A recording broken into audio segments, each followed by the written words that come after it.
காணாமல் போன விமானம் கடலில் விழுந்திருந்தால் அதனை மீட்பது சற்று கடினம் என சென்னையைச் சேர்ந்த விஞ்ஞானி ஜெயப்பிரபு தெரிவித்துள்ளார். கடந்த சில மாதங்களுக்கு முன்பு காணாமல் போன டார்னியர் விமானத்தை கண்டறிய முக்கிய பங்காற்றிய அவரிடம் எமது செய்தியாளர் பாஸ்கர் நடத்திய நேர்காணலை தற்போது பார்ப்போம். டார்னியர் விமானம் காணாமல் போன போது காணாமல் போன இடத்தை அடையாளம் காட்டிய அறிவியல் ஆலோசகர் ஜெயப்பிரபு நம்மிடம் இருக்காரு. அவரிடம் சில கேள்விகளை முன்வைப்போம். கடலில் விழுந்திருந்தால் அதை கண்டுபிடிப்பதற்கான சாத்தியக்கூறுகள் எப்படி இருக்கும்?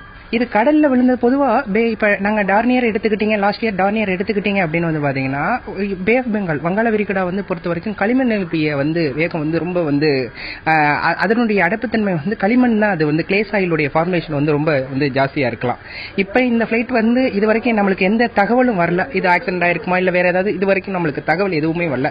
இப் இன் கேஸ் அது கடல்ல டிக் ஆயிருந்தது அப்படின்னு பாத்தீங்கன்னா, அதுல எடுக்கிறது நம்மளுக்கு கொஞ்சம் சிரமமான ஒரு சூழலா தான் இருக்கும்.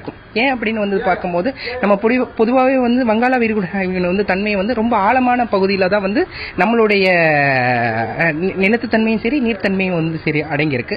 சோ அதுல எடுக்கிறது கொஞ்சம் சிரமமா தான் இருக்கக்கூடிய தன்மையில் இருக்கிறது. அதாவது கட்டுப்பாட்டு அறைக்கு கிடைக்கக்கூடிய தொடர்பு துண்டிக்கப்பட்டிருக்கிறது. 29 பேரோட நிலைமை என்னவாக இருக்கக்கூடிய வாய்ப்புகள் இருக்குங்கிறது இப்ப வரைக்கும் நமக்கு தெரிய வராம இருக்கிறது. தொழில்நுட்ப ரீதியா இது எவ்வளவு சீக்கிரத்துல உங்களுக்கு இந்த அசைன்மெண்டா கிடைச்சா கண்டுபிடிக்கக்கூடிய வாய்ப்புகள் அதிகமா இருக்கு?